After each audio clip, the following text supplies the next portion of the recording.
في هذا الفيديو راح نحكي عن قصة خزنة وكيف انشهر في اليوتيوب. طبعا خزنة من بلاد فلسطين وعنده فوق 335 ألف مشترك. والآن نبدأ كيف كان بدايته في اليوتيوب. طبعا خزنة كانت عنده قناة اسمها فراست جيمر، كان مش اسمها جوا الخزنة، وكان أول فيديو الخزنة حرب البيض خسرتي 3 أيام خيانة صديقي. حبيت اكون في موقع اسطوري يحصل على بطاقات جوجل بلاي وايتونز وحتى يعني خزنة كانت إمكانياته جدا ضعيفة، كان ما يسوي فيديوهات أسطورية وتحديات، كان فقط يسوي مثل معلومات وماينكرافت وتحديات في ماينكرافت. وبعدين مع الوقت بدأ يتطور ويسوي انتروهات في فيديوهاته ويسوي كثير أشياء أخرى مثل انتروهات جديدة وكثير أشياء أخرى كمان، وبدأ في التطور ويلعب ماينكرافت ويلعب بالبي سي كمان. وكان لسه الجودة ضعيفة وكان مش لديه الإمكانيات عشان يكمل. وبعدين مر الوقت ولم يجب مشاهدة في ماينكرافت، بدأ يحاول ينزل ألعاب أخرى مثل ألعاب السيارات وكثير ألعاب أخرى يحاول ينزلها عشان يشوف إذا في دعم في قناته بألعاب الأخرى كمان ذي.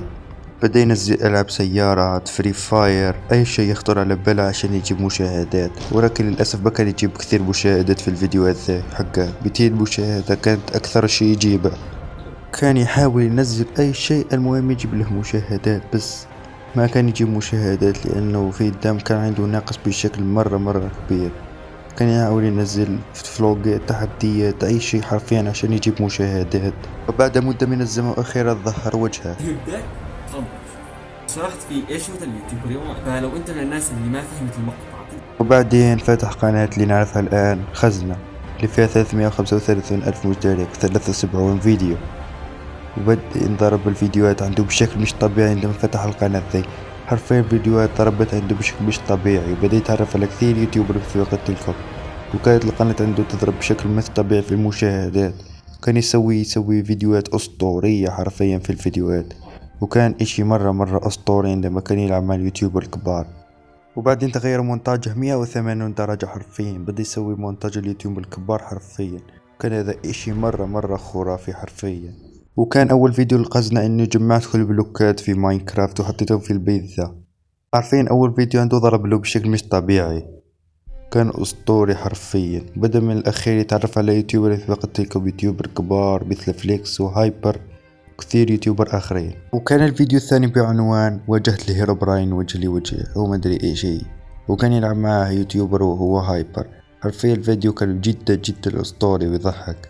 وبعدين كان عندما ينزل مع فيديوهات من اليوتيوبر كانت كل ما تزيد الشهرة تبعه، وكان يحاول ينزل هو كمان في قناته، بس كان يسحب مرة كثير على القناة. بس كان يجيب فيديوهات اشي برا أسطوري، وكان يحاول ينزل فيديوهات أسطورية مع اليوتيوبر الكبار مثل فليكس وهايبر وعمر 5 وزيتريكس.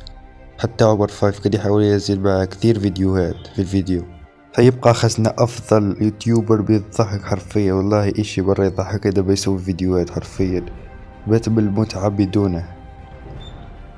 وأفضل فيديو الخزنة هو هذا. خسرت التحدي. اسمع كلامي كويس، تمام؟ احنا عايزين نختم اللعبة دي عشان انا ارجع طبيعي، فانا عايزك تبقى مركز، فاهم؟ ومصحصح وتبطل شغل التخلف ده دلوقتي. تعالى اركب، يلا خلينا نمشي من هنا. كنت تسوي لي كرافتنج تيبل. مديني حتى 3 خشبات يا متخلف. وأكثر شي شهر خزنة هو فيديوهات الشورتس.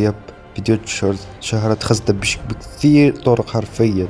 فيديوهاته جدا أسطورية ولا كمبيوتري حرفيا. الفيديوهات اشي برا يضحك حرفيا، وكان ينشهر بشكل برا كبير في الفيديوهات. كمبيوتري حرفيا فيديو الشورتس شهرته بشكل برا كبير، حتى ذي خطتها ولا كمبيوتري حرفيا اشي برا مجنون. فيبقى خزنة افضل يوتيوبر في الضحك حرفيا، بالضحك عشان تشوفه حرفيا. فيعتبر خزنة يوتيوبر جدا اسطوري، ويا ريته بيسحب كثير لانه يسحب برا كثير في الفيديوهات الاسطورية تبعه. يسحب تقريبا شهرين، انصحه انه ما يسحب كثير عشان تبعه والاستمتاع بمقاطعه. في خزنة إذا كنت تشاهد في الفيديو أعطينا رأيك في الفيديو، قل لنا إذا ذي صح أو لا، قل لنا إذا يعجبك الفيديو أو لا. وثم الآخر اشتركوا في القناة عشان نوصل 1000 مشترك بأسرع وقت ممكن. وبس. تحول عمر 5 إلى لاما، وبعد هذا التحول وجد صديقه خزنة، واكتشفوا سويا أن الحل للمرض الذي صاب عمر أن يقتلوا التنين، وإذا مات خزنة سيظل عمر لامة إلى الأبد. في هذا الفيديو هاي اللامة لازم تحميني، والتحدي اني ما راح اقدر اضرب اي اشي، فعشان هيك جيب لك شغلة تشمطها وانت تتفرج عشان الفيديو شكفى وراح يعجبك.